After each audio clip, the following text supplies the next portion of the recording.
Hey y'all, I hope y'all can hear me this time. Last time I tried this, I had no audio. When I went back and checked it out, it had zero audio. So we're going to try this again. Uh, what we're doing is weeks, I believe it's 12, 13, and 14. Um, Let me pull up a schedule real quick and see who it is that we punished. Week 12, we beat the Washington Commanders. The Washington Commanders. You know, when I was a young kid, matter of fact, let me introduce. I'm Apostle Benny. I serve as pastor or senior pastor at Disciples of Yeshua Deliverance Ministry in Waldorf, Maryland. I grew up in Washington, D.C. I gave my testimony and some more things on how I became a Cowboy fan and all that in other videos. But they're under the live tab. We don't have a lot of subscribers. We don't have a lot of viewers, but I don't worry about that. I just keep doing what I'm doing. Anyway, and I thought it might be interesting to hear the perspective of a man who is submitted to God, but yet watches sports and really gets into football. I don't worship football though, and if I have something else to do, I will miss my game, which was something I could not do when I was a child. When I was a child, man, if the Cowboys was playing, I had to watch the game regardless of what. If Jesus came, he was going to be short because I was going to be watching the game. And if he took me and raptured me, I probably would have been mad because I was missing the game. But anyway, now things have changed in my life. I have football in a proper perspective, even though I'm still a Cowboy fan. But I've been a Cowboy fan since I was 9 years old. That's like since 1968. I am 65 years old today. So anyway, we had games against the Commanders, which we had a long, very long history with the team way before they became Commanders, way before they became the football team, and all of those things. Uh, the game went as expected for Thanksgiving. We had a great turkey day. We punished them 45 to 10. 45 to 10. And then when I was just after a Sunday's game where we beat the Carolina Panthers 33 to 10. So then we moved into that Thursday, beat them 45 to 10. Then the very next week we had another Thursday game and we played the Seattle Seahawks, which was a team that supposedly was better, which they were. Man, I'm gonna tell you, a lot of people sleep on Seattle. I think people sleep on Commanders though. Commanders not that bad, but if the Cowboys play them and win, then the team is bad. They're trash all of a sudden, especially if we beat them. If they beat us, I don't know. We're trash. Which it's funny. Anyway, so we beat both of those teams. And people said, well, you haven't beat anybody of consequence. Anybody who's look, man, they played whoever's on their schedule. Just like every same team, every week those teams be playing somebody else or they on a bye. So it's the same teams everybody else play. But all of a sudden when we play them, it's all this judging and have to measure them. And anyway, so then we beat Seattle 41-35, which is a very good game Thursday night, back and forth. They have, to me, the best wide receiver core in the business with DK Metcalf and Tyler Lockett and that Jigba guy, man. And then they're tight end. So they have a pretty good offense. And their defense, man, they got cats on their defense. Well, they got some dogs, rather, as people like to call them. I call them cats on their defense, man. At every level, they have a perennial all-star or all-pro that you have to beat. And we beat them. It was a good game. They punished our defense. The defense was tired, man. So anyway, now coming up on week 14, we were playing the Philadelphia Eagles, who just got trounced by the San Francisco 49ers. They proved to be the best football team right now in in football.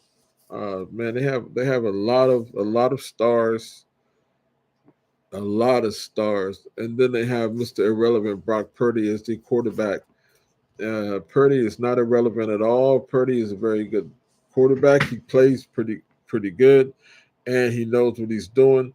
They call him Mr. Irrelevant because he was the last person drafted, the last one drafted. But man, that boy can play. Well, we got the Eagles coming up. We got the Eagles coming up, and it's actually going to be for first place.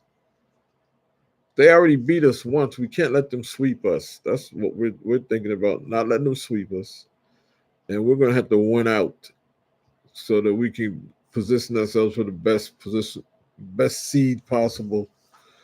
We may lose another game, man. It's not a big deal as long as we don't lose in the playoffs.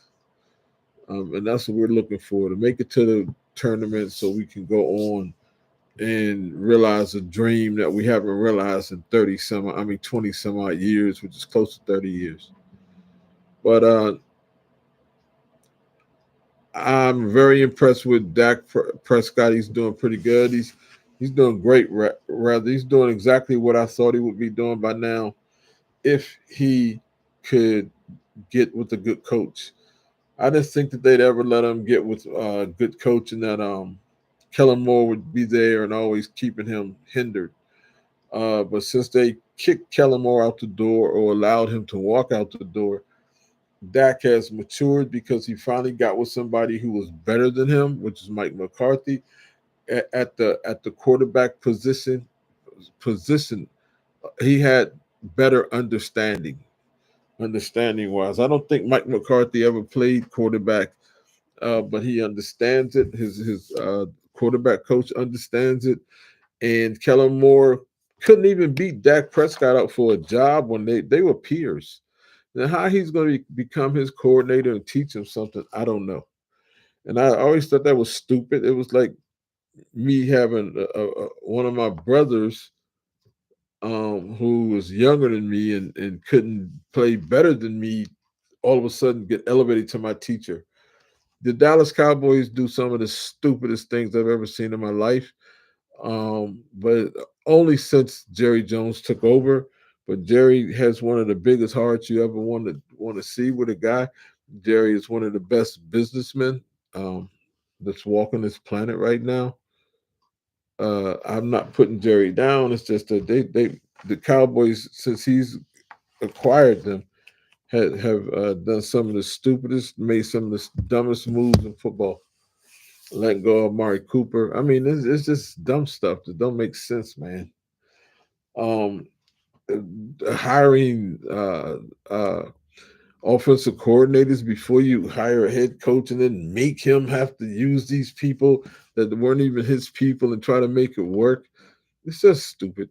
It's dumb. Dumb football moves because I don't think they understand football from a football aspect, but Jerry understands business. I believe it was Jimmy Johnson who brought the Super Bowls to Dallas, but it was Jerry who let him. That's why Jerry still gets credit. I will never discredit the Jones family for anything they do.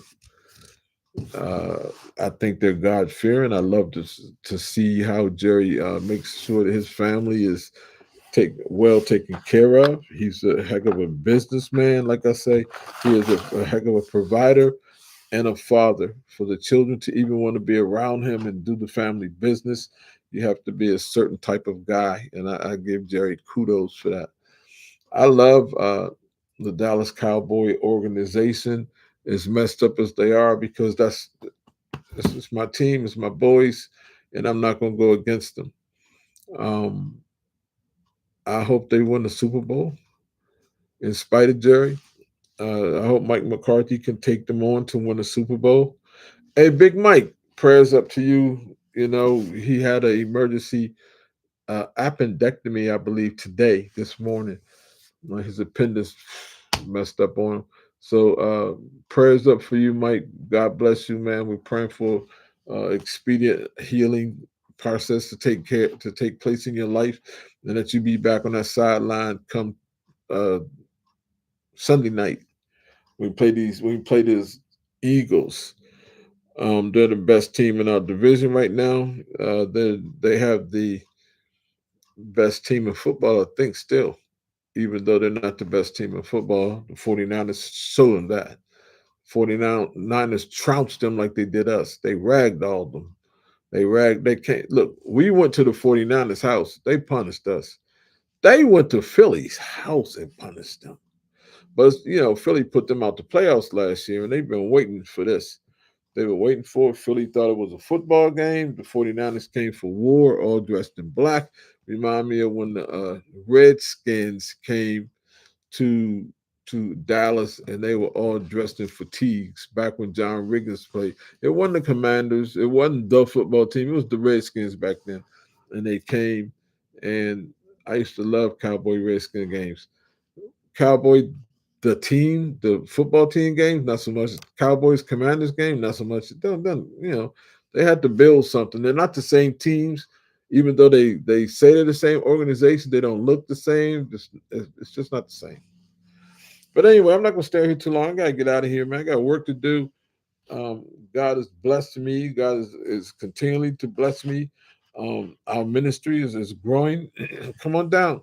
2725 CO Washington Road. Apostle Benny. Hey, if you're not saved, get saved. Romans chapter 10, verse 9. Let me see what I can do here. Oh, I don't know how to share screen or nothing on this thing. I was gonna pull it up and then I was gonna share my screen so you can see it. You don't have access. I don't have access to these features because I don't have any subscribers. I got like less than 50 subscribers. So and I don't have anyone to come to our page yet to bring folks to bring the traffic. So and I don't know. Hey, we just do what we do. I'm having fun. I got these videos when I'm gone, my grandkids to see them or something. And nobody ever see them again. Doesn't matter to me.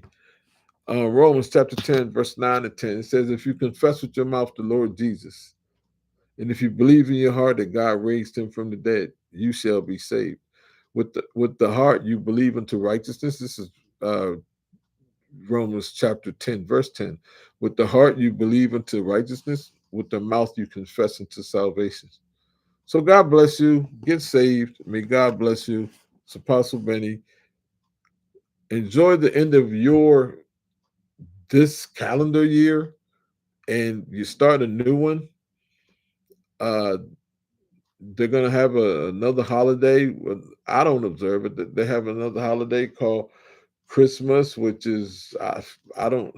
It's supposed to be the celebration of Jesus' birthday, but yet everybody else gets gifts. It has nothing to do with him.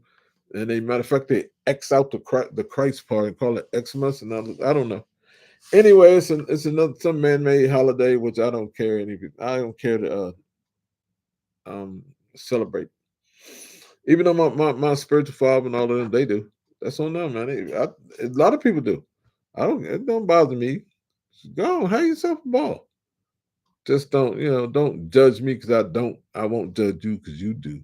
May God bless you. Love you. Peace.